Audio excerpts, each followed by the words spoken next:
Hey, this is Rama from Creations Landscape Designs on the Earthly Landscapes blog.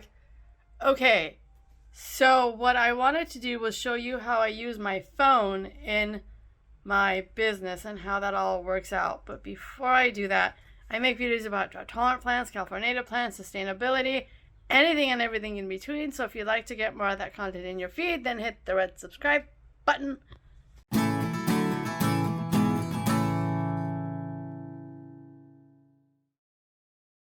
Okay, so this is how I organize my phone. This is the front page. I like to keep it minimal and simple. So you've got the dial tone to the left, if that's what it's even called. You've got the messenger, the camera, and the voicemail. So swiping this way is my personal section, and I've got the home button in case I need to figure out how to get home from someplace. I can easily call or text my mother, who is my first emergency contact, and I've listed her as ICE because in case of emergency. And then my uncle's phone number as the second emergency contact. I've got gallery, YouTube music, WhatsApp. I use WhatsApp because I'm part of a family group in WhatsApp that's maternal family, where we share stuff with each other and get good laughs. YouTube, the Weather Channel, Facebook, Yahoo Mail, Houzz, Audible, My Verizon if I want to check my bill or whatever, Yelp, Netflix, and Facebook Messenger.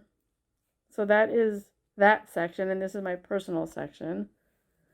Moving over here is the business section, and I've got the business contacts that I need and use most often.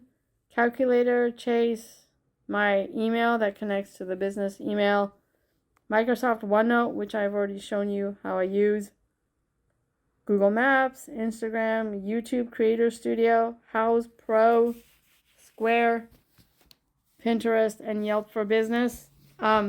With, for example, the YouTube Creator Studio, it'll show you like how many subscribers I have. You can go to look at content. These are all the videos, analytics, comments, etc. With, for example, the Microsoft OneNote. Now this I showed you a detailed version of in my in my other video in regards to my tablet, so I won't go through it here, but this is kind of what it would look like. And then with email, for example, this is just, I go through my email very regularly. So here I have folders, and I meticulously at the end of each week organize my emails in folders because it's so much easier for me.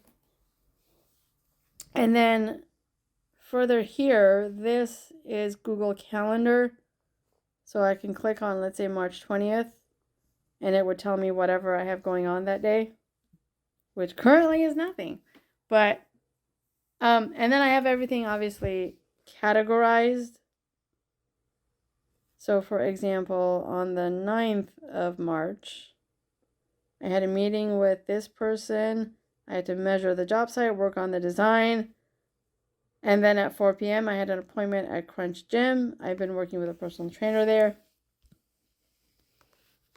So I use this in conjunction with Microsoft OneNote. And then that's pretty much it. If you scroll this way, it'll give you all of this.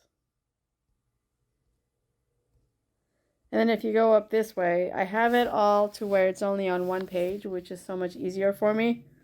The settings, I have a folder called Verizon, so all my Verizon apps. I have a folder called Google, a personal, so these are personal apps, a biz, and then just other apps. I do have a folder called Useless, the apps on my phone that I can't uninstall and have no use for. I still have the ArriveCan app from when I went to Canada for 10 days last year, so that was a lot of fun. But yeah, so this is how this side of the phone works, and that's essentially how my phone is organized and how it works. I try to keep it super simple and minimal.